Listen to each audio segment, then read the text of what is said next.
Él siempre está presente conmigo, siempre. Salmo 139, del 7 al 12. ¿A dónde me iré de tu espíritu? ¿Y a dónde huiré de tu presencia? Si subiera a los cielos, allí estás tú. Y si en el Seol hiciere mi estrado, he aquí, allí tú estás. Si tomare las alas del alba y habitar en el extremo del mar, aún allí me guiará tu mano y me hace ciertamente las tinieblas me cubrirán, aún la noche resplandecerá alrededor de mí. Aún las tinieblas no encubren de ti, y la noche resplandece como el día. Lo mismo te son las tinieblas que la luz. Isaías 41:10. No temas, porque yo estoy contigo. No desmayes, porque yo soy tu Dios, que te esfuerzo. Siempre te ayudaré, siempre te sustentaré con la diestra de mi justicia. Jeremías 23:24. ¿Se ocultará alguno, dice Jehová, en escondrijos que yo no lo vea? ¿No lleno yo, dice Jehová, el cielo y la tierra?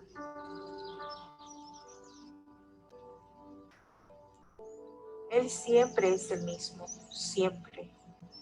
Malaquías 3:6a. Porque yo Jehová no cambio, por esto, hijo de Jacob, no habéis sido consumidos. Hebreos 1:10 al 12. Y tú, oh Señor, en el principio fundaste la tierra, y los cielos son obra de tus manos. Ellos perecerán, mas tú permaneces, y todos ellos envejecerán como una vestidura, y como un vestido los envolverás y serán mudados. Pero tú eres el mismo, y tus años no acabarán.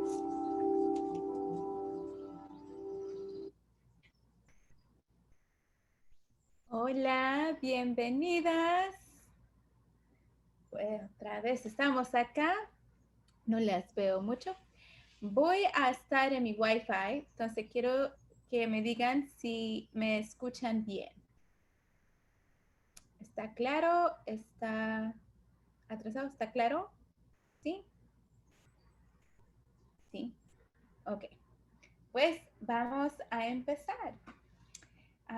Me imagino que muchas van a entrar mientras estamos, pero vamos a empezar de una vez. Y le voy a pedir a la hermana Lorena y mami que ore por nosotros, por favor.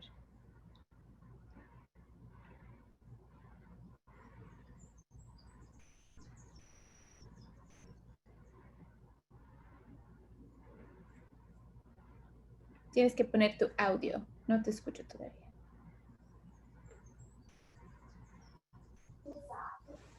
¿Me oye ahora? Sí. Ok. Señor y Padre Celestial, te doy gracias por permitirme, Señor, venir ante tu presencia, Señor, dándote gracias por todo lo que has hecho y por lo que haces, dándote gracias por este estudio bíblico, dándote gracias por Perú, por toda esa gente maravillosa que nos está oyendo. Bendícela, usa a mi hija Loren, que seas tú, Señor, que hable por la boca de ella para que nosotros podamos entender y que cada día tengamos más sabiduría de ti. Gracias, Señor Jesús, por todo. Amén. Gracias, mami. Ok, vamos a empezar de una vez. Entonces, voy a buscarlo.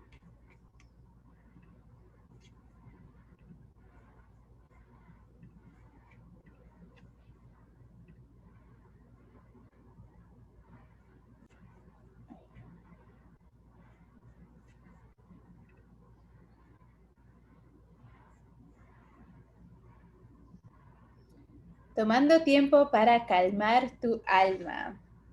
Puedes creer, estamos en la sesión 21, superando tu desesperación y tu desaliento. Voy a poner algo para que me puedan ver todo el tiempo. Ya. Ok. Vamos a hablar acerca del desarrollo de la desesperación. Y en parte 2 veremos el remedio para la desesperación. Pero hoy simplemente vamos a hablar cómo una persona llega a este estado. Proverbios 12:25 dice, la congoja, la ansiedad en el corazón del hombre lo abate, mas la buena palabra le alegra. Es descripción más adecuada, ¿qué descripción más adecuada, no? Para un corazón angustiado y desesperado. Vamos a hablar de las palabras que alegran el corazón cuando la ansiedad lo abate. Entonces vamos a hablar de cómo llega y cómo animar a una persona así, o a nosotros mismos. La depresión puede variar en gravedad. Tal como lo describe el mundo hoy, se extiende a lo largo de un continuo, ¿ya? Entonces, la palabra depresión es algo muy elaborado. Entonces, cuando hablamos de depresión leve, en realidad lo que estamos hablando es de desánimo. Entonces, leve, desaliento, la pérdida de confianza, normalmente en cuanto a una área particular de la vida. Generalmente, por ejemplo, tal vez para un estudiante universitario, una cita enamorada no funcionó o una calificación no regresó como esperaba. Para una pareja casada, un momento especial, vamos a decir, iban a hacer un aniversario, iba a ser maravilloso, iban a tener una cena maravillosa y algo lo malogró. Y simplemente no funcionó y es un poco desalentador. Eso es lo que estamos hablando, de algo bien leve. Por ejemplo, una venta no se materializó, pensó que iba a ganar a un monto y no lo hubo. Hubo un gasto inesperado y simplemente nos golpea y hay un poco de desánimo. Y incluso pudiéramos pensar, oh, realmente quiero seguir intentando esto porque no está funcionando, ¿no? La mayoría de estas cosas permanece por poco tiempo. Cuando persisten las lágrimas, lo llamaremos una depresión más grave. ¿Ya? Entonces, cuando es un poco más serio, es desesperanza, el desánimo prolongado, un abatimiento general de espíritu, dificultades para recuperarse. Hay una bajeza general de ánimo y una dificultad para recuperarse. No nos recuperamos tan rápido y esto suele ocurrir cuando hay una decepción por problemas más importantes o los problemas de pérdida ocurren durante un periodo de tiempo más prolongado. El problema más importante no es solo una venta que no se realizó, sino que estoy perdiendo la salud. Puede ser algo como un cáncer terminal, ¿no? O una espiral financiera continua, o un matrimonio parece estar en ruinas, o ir en direcciones equivocadas. Ahora estamos hablando de problemas más extendidos por un periodo más prolongado. Entonces hay una mayor cantidad de desánimo. Después hay otro nivel y este es la desesperación grave, una pérdida total de esperanza y coraje, un sentido de desesperanza y resignación. En la parte inferior de este rango está lo que podríamos llamar depresión grave. Yo le voy a llamar eso desesperación. Esta es la pérdida total de la esperanza. A propósito, no estoy usando la palabra depresión por esta razón.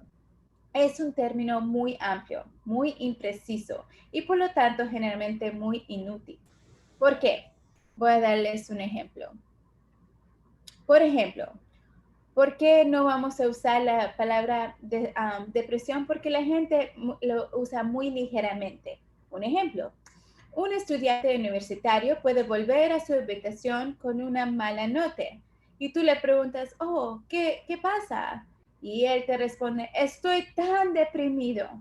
Lo usamos para todos los estados de ánimo y queremos ser más específico entre leve, serio y grave de desánimo, desalentor y desesperanza. Lo que realmente me preocupa es la desesperación, la sensación de desesperanza. Si aprendemos a manejar eso, pudiéramos manejar cualquier otra de las pérdidas que vamos a confrontar. Hoy hablaremos de desesperanza, pero antes de eso quiero hablar de las otras emociones muy legítimas y algo que se llama tristeza. Vamos a hablar de la naturaleza de la tristeza. La tristeza es la emoción de pérdida. También se llama pesar, dolor en el alma y daño. La tristeza es el sabor de la muerte que permea todo en el planeta caído. Es la emoción de pérdida, la conciencia de que algo ha ido mal y no es como debe ser. Es el recordatorio de que falta un elemento esencial de la vida. Es el eco dentro de nuestros corazones de que fuimos hechos para algo mejor. Es una legítima emoción para cualquier individuo que está verdaderamente reflexionando sobre la vida en un planeta caído. Por eso es frecuentemente una característica de aquellos que son más pensativos. Su peso carece en medida que pensamos. Recuerda que nuestras emociones son alimentadas por nuestros pensamientos.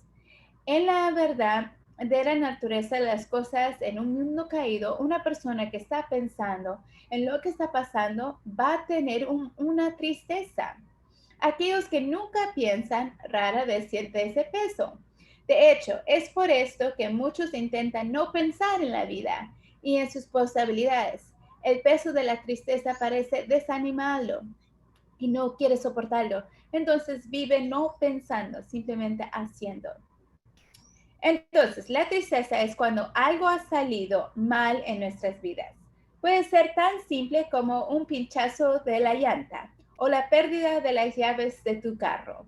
Y luego hay un sentimiento de tristeza. Dios nos ha conectado para sentir nuestras pérdidas. Si pierdo las llaves de mi auto, esto no es una depresión severa, pero hay una caída inmediata, ¿no? El otro día mi esposo y yo salimos de la casa y nos dimos cuenta después de cerrar la puerta que no teníamos la llave de la casa en la llave del auto que íbamos a llevar. Y el peso, ¿no? Porque ¿cómo íbamos a entrar otra vez a la casa después de volver? Y ese peso. Ahora, no hay nada malo en eso. Es lo que hago a continuación que vale. Es como el dolor en el dedo del pie cuando cae del ladrillo. Habíamos hablado, ¿verdad? Que si te cae un ladrillo en tu pie y duele, ¿verdad? Eso vas a sentirlo. Eso no es el problema. En cuanto a mi vida espiritual, es lo que hago a continuación. El dolor que experimento es legítimo. ¿Cómo respondo? Es un tema completamente diferente. Puede ser que sea pecaminoso o piadoso. La Biblia habla acerca de esto en Romanos 8, 22 a 23, 2 Corintios 5, 4. Vamos a verlo bien, repito, 2 Corintios 5, 4.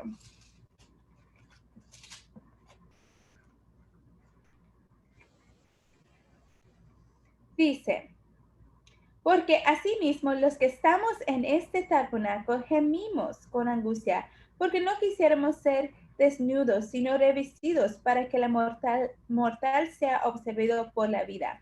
¿Qué significa? Es el gemir del cual Pablo habla. Las pérdidas sobre las cuales nos afligimos varían en intensidad, dependiendo de cuánto valoramos la cosa perdida.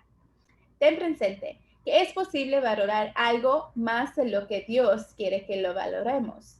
La pérdida parece grande, aunque el valor colocado en el artículo es equivocado.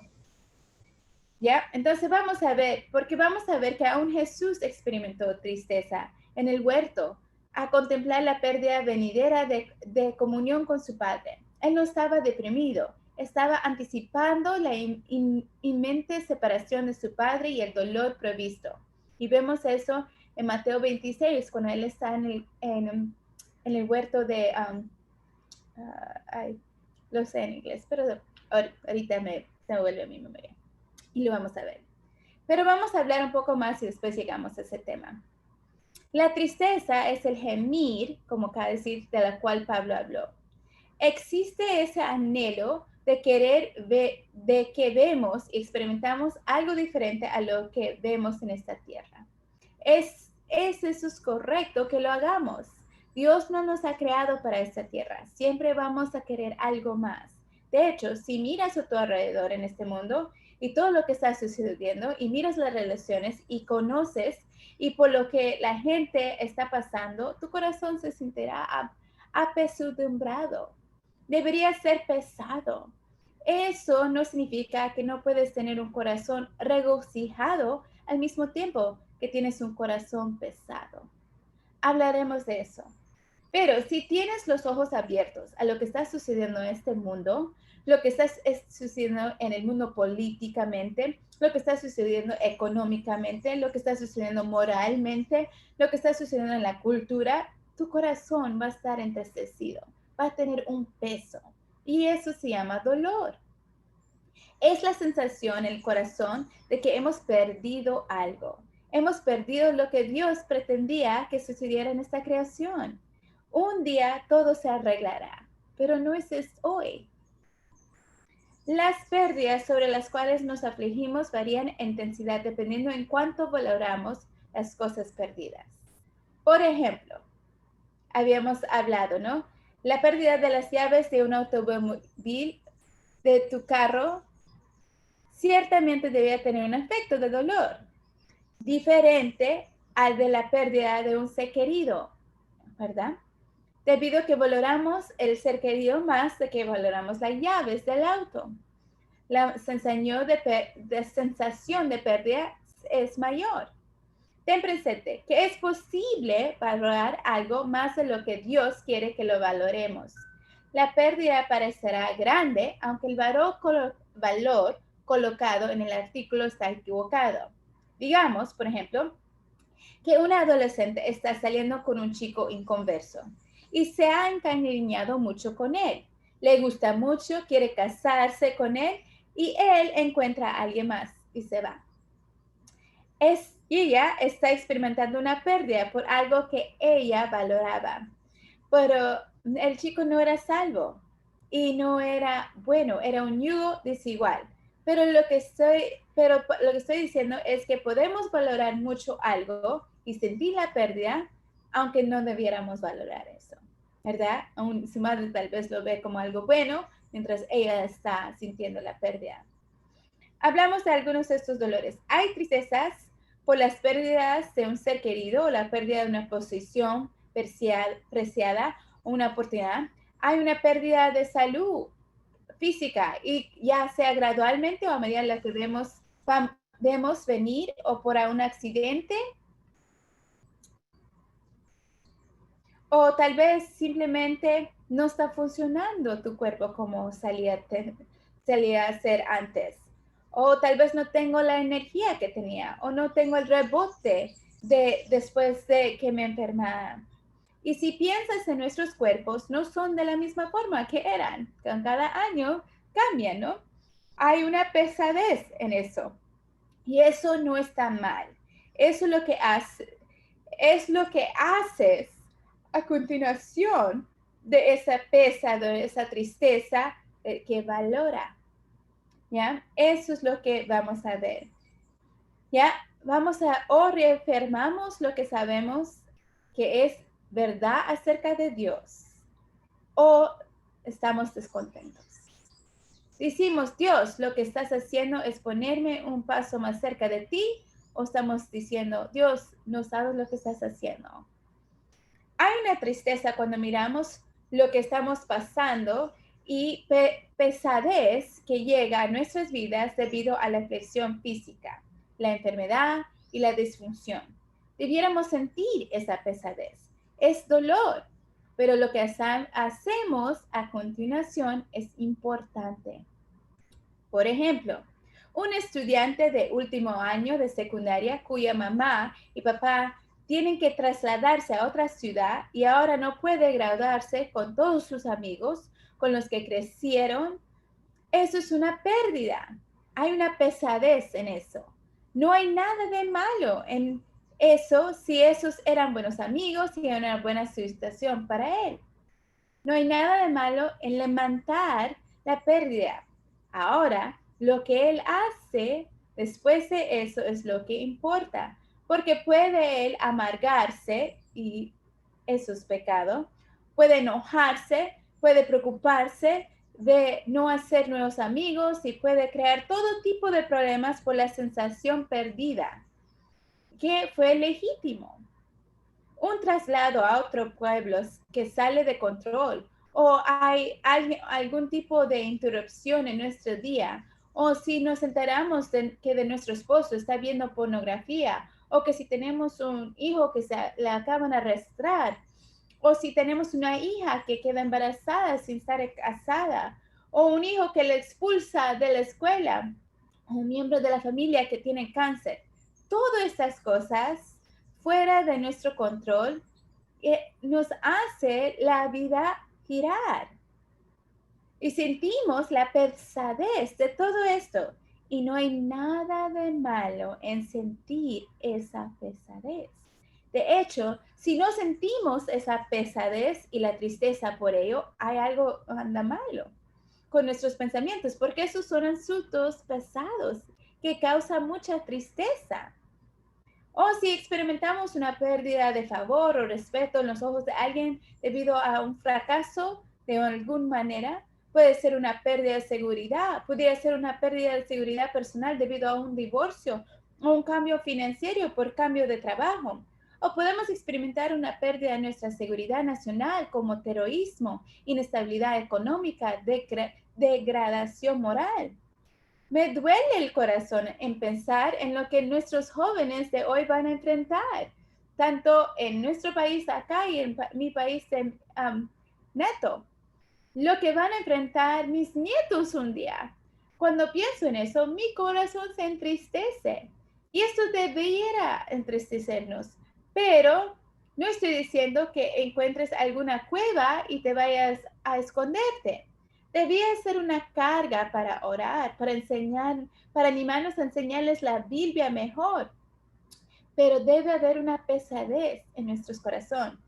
Podemos experimentar una pérdida de pureza o inocencia debido a pecados morales personales o de alguien que pecó contra nosotros de una manera inmoral. Con todo eso, también podemos experimentar una pérdida de comunión con Dios. Es útil comprender que sentirse decaído no es un pecado. Si estás mirando a tu alrededor, sintiendo de lo que sintiendo y viendo lo que está pasando, su corazón va a tener tristeza. Y eso no es desesperación. Pablo lo llama el gemido de la caída. Entonces, yo sé que hice una gran lista, hay mucho más que pudiera decir, pero queremos que entiendas que hay una diferencia entre sentir el peso del pecado que está a nuestro alrededor, de nuestros actos, aún de la situación, y no pecar, y no llegar a un punto de desesperación. Jesús experimentó tristeza en el huerto a contemplar la pérdida venidera de comunión con su Padre. Vamos a ver eso rapidito. Vamos a Mateo 26 y vamos a ver el versículo 37 y 38.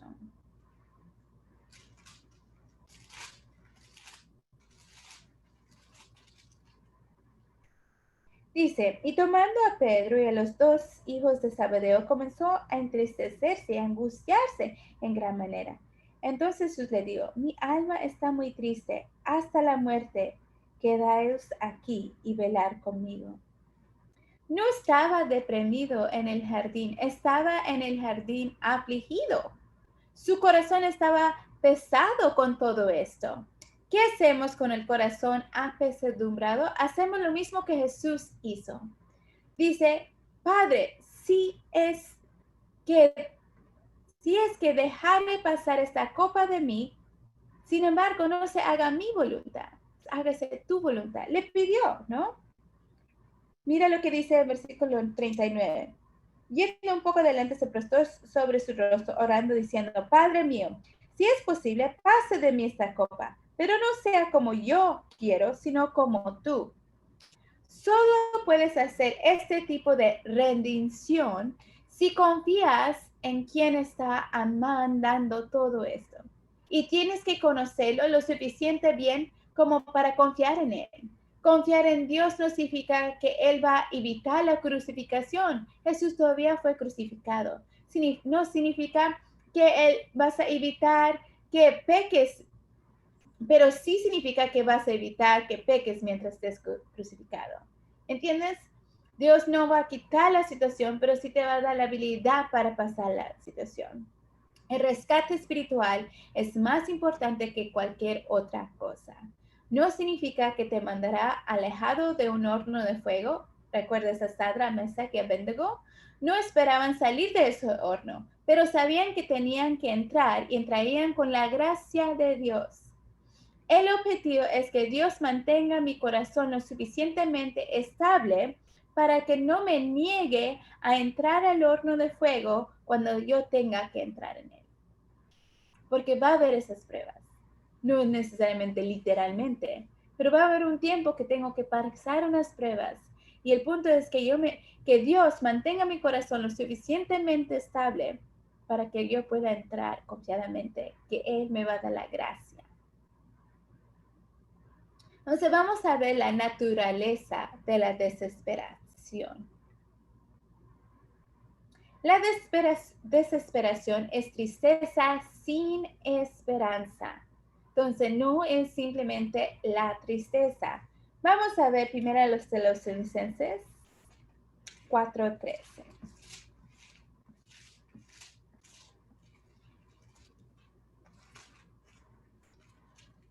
Dice: tampoco queremos, hermanos, que ignoréis acerca de los que duermen, para que no os entristezáis como otros que no tienen esperanza. Cuando alguien fallece, nosotros como cristianos sentimos tristeza, pero hay esperanza. No estamos sin esperanza, ¿ya? Entonces, es la emoción de desesperanza que vamos a ver.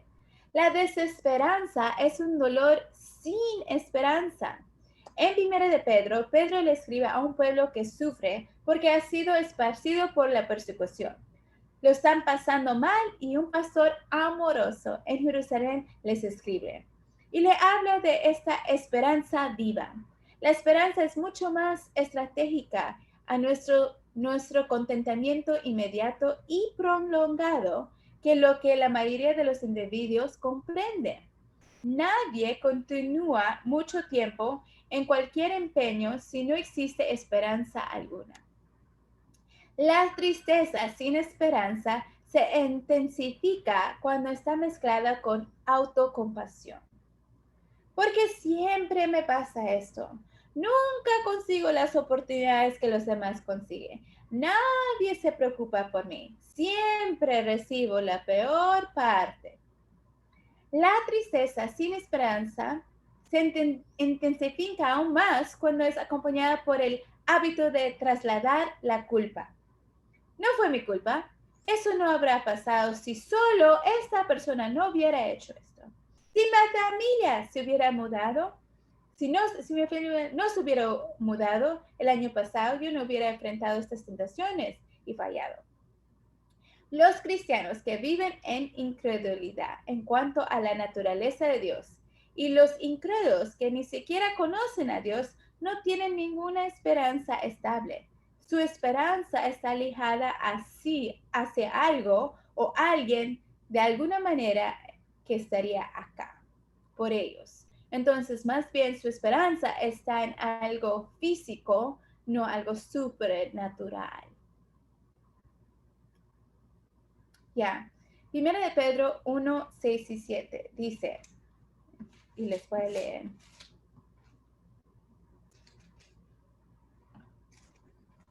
Dice, en lo cual vosotros os alegréis, aunque ahora por un poco tiempo, si es necesario, tengáis que ser afligidos en diversas pruebas, para que sometida a prueba vuestra fe, mucho más precioso que el oro, el cual aunque parecedor su prueba con fuego, sea hallado en alabanza, gloria y honra cuando se ha manifestado Jesucristo. Pedro dice, hay una manera en la que podemos enfrentar la vida, en la que tienes una esperanza eterna, regocijada al mismo tiempo que tienes un corazón apesadumbrado por lo que está sucediendo. Pedro te dice en el segundo capítulo, ciñe los lomos de tu mente. No hay tiempo para pensamientos descuidados. Cuando estás bajo presión, cuando estás sufriendo, cuando tienes mucho dolor, este es el momento de vigilar tus pensamientos, no tus sentimientos. ¿Recuerda? ¿Cuántas veces en este estudio hemos dicho, rastrea tus pensamientos, no tus sentimientos? La esperanza es mucho más estratégica a nuestro contentamiento inmediato y prolongado que la mayoría de individuos comprende. Entienda eso. ¿Y cómo recibimos contentamiento? ¿Qué es contentamiento? Es descansar en la obra de Dios, es descansar en Él, estar agradecidos por lo que tenemos, dónde estamos, cómo estamos. Es gratitud. La tristeza sin esperanza se intensifica cuando es mezclada con autocompasión. Por ejemplo, hay una chica que sufre por un novio que acaba de irse con otra persona. Ella pensaba que iba a ser su solución, que él iba a ser su príncipe azul. Ahora ella se lamenta sin esperanza.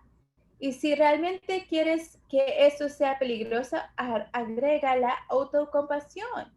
La tristeza sin esperanza se intensifica, ¿ya? Entonces, aquí la carne del egocentrismo está corrompiendo el pensamiento y cosecharás lo que siembras. La autocompasión, pobrecita a mí, siempre me pasa a mí, nadie piensa en mí. Ya, esos pensamientos de soy la víctima, ya, centrado en uno mismo, en lugar de centrarse en Dios y los demás, simplemente intensifica el desánimo, la tristeza. Entonces, la tristeza sin esperanza se intensifica aún más cuando es acompañada por el hábito traslado de la culpa. Y hemos hablado de esto, pero le estoy dando más ejemplos ahora. ¿Por qué? Porque quiero que entiendan que malogra más la situación. ¿Ya? Entonces, por ejemplo, no fue mi culpa, ¿verdad? Le echamos la culpa a alguien más, ¿no? Los cristianos que viven en sí, ¿verdad? En cuanto que no entienden la naturaleza de Dios, es una persona muy inestable. Realmente creo que las mayores oportunidades de evangelismo en los próximos días serán concentrados con personas desesperadas, personas que están sin esperanza por las situaciones de su alrededor, que están bien preocupados por lo que le está pasando. Entonces, ahora vemos cómo esto puede complicarse aún más. ¿Ya? Las complicaciones de enfermedades físicas. La enfermedad física y la disfunción pueden causar sentimientos de depresión o desánimo, aun si el paciente no está teniendo pensamientos de desesperación. Comprende de nuevo que ninguna condición corporal genera pensamientos. Puede generar sentimientos de habitamiento, pero ninguna condición corporal genera pensamientos. El corazón genera nuestros pensamientos. Dios lo tiene muy claro. Por eso es cuando tenemos que hablarnos a nosotros mismos. Pero vamos a hablar de una persona que está teniendo pensamientos de suicidio. Su cuerpo puede estar decaído por varias razones. Puede que no haya estado durmiendo bien, puede que no esté comiendo bien, puede que tenga algún otro tipo de disfunción en su cuerpo. Pero eso lo tenta, ¿ya? Como el ladrillo que cayó. ¿Se acuerda el del profeta? Había él peleado contra los falsos profetas. Después tuvo mucho miedo porque pensó que le iba a atacar la reina y él empezó a tener mucho desánimo. ¿Y qué hizo Dios? Dios lo hizo dormir y le dio de comer y le hizo esperar. ¿Ya? Entonces, a veces es lo que tenemos que hacer. Hacer a la persona descansar, asegurar que ha comido bien. ¿Ya? ¿Por qué? Porque puede ser, ese es el ladrillo que lo tenta, ¿ya? El mundo puede ser que tiene pensamientos como el mundo sería mejor sin mí. Simplemente no quiero estar más aquí. Solo quiero salir. Esos pensamientos no los genera su cuerpo. Vienen de tu corazón. La bendición de esto es que debido a que proviene del corazón, no siempre hay una buena solución para el cuerpo, pero siempre hay una buena solución para el corazón. Eso nos debe dar mucha esperanza. La enfermedad física puede introducir en la vida de individuos muchas pérdidas que complican las cosas aún más. Algunas de estas pérdidas incluyen pérdida de función, la pérdida económica por gastos médicos y tiempo fuera del trabajo, a veces la pérdida de libertad y movilidad, la pérdida de interacción social mientras el paciente está postrado en la cama o confinado a un hospital, etc. Si un individuo está pensando de manera no bíblica en cuanto a estas pérdidas, puede empezar a experimentar sentimientos de desesperación, desesperanza. Y esto puede en realidad intensificarse sus sentimientos de dolor físico. Mientras es posible que las enfermedades físicas no sean el resultado directo del declive espiritual de alguien, la presencia de enfermedades físicas siempre introduce un componente espiritual a la escena, exigiendo una respuesta piadosa a la disfunción.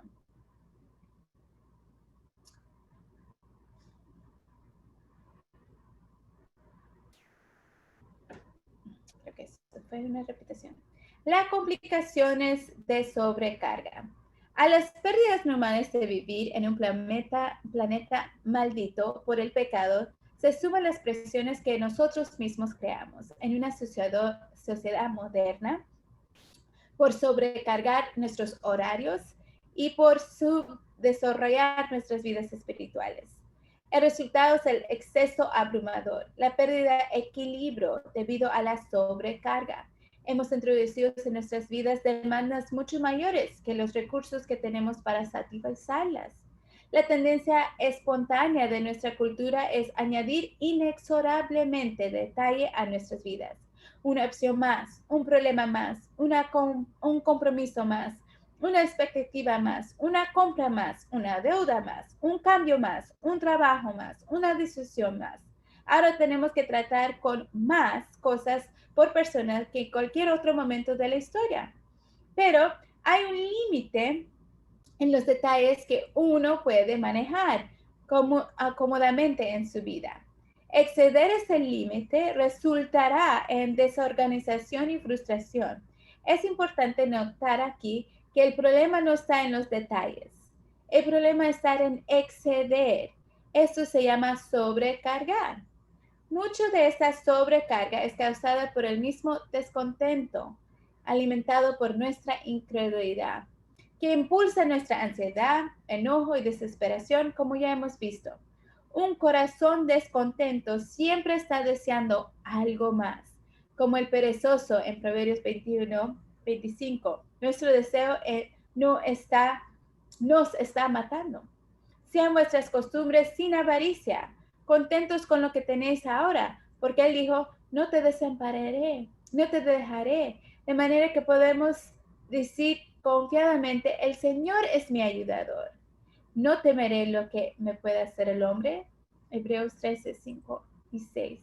La solución a la sobrecarga no es simplemente reducir nuestros horarios, simplificar nuestras vidas y eliminar el exceso de dispositivos para ahorrar tiempo, que solo añade a nuestra frustración, aunque en efecto puede ser necesario hacer todas esas cosas. La solución duradera es descubrir de las escrituras la realidad de que Dios es más que suficiente para mí. Debemos corregir nuestra incredulidad, arrepentirnos de nuestro descontento y encontrar en nuestra relación con el Señor Jesús la satisfacción que hemos estado buscando en otras actividades y posesiones. En conclusión, Si no tienes la perspectiva correcta de Dios y una relación correcta con Jesucristo, nada más puede ser correcto. Por cierto, Dios es más que suficiente para nosotros. Entonces, en conclusión, vez más, estamos vuelta a donde comenzamos cuando empezamos este estudio, el camino hacia abajo. Si no tienes la perspectiva correcta de Dios y una relación correcta con Jesucristo, nada va a estar bien. Todo se va a malograr. ¿Por qué? Porque Dios quiere y es más que suficiente para nosotras.